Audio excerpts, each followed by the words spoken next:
In the wild, some animals are born at a brutal disadvantage. From the very first second of life, natural selection decides who survives and who doesn't. Number 5.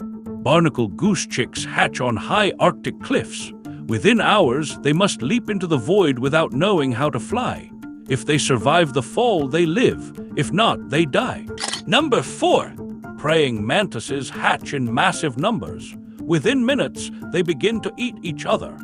Early cannibalism reduces competition and increases the chances of survival. Number 3. Sea turtle hatchlings emerge together and rush toward the ocean.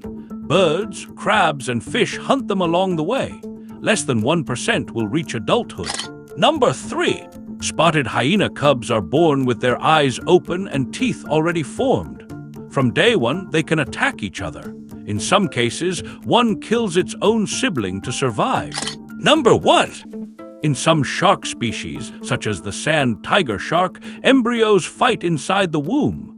The strongest devours the others. The one that is born has already won its first fight. These species face death from the very first second of life. This isn't cruelty, it's natural selection,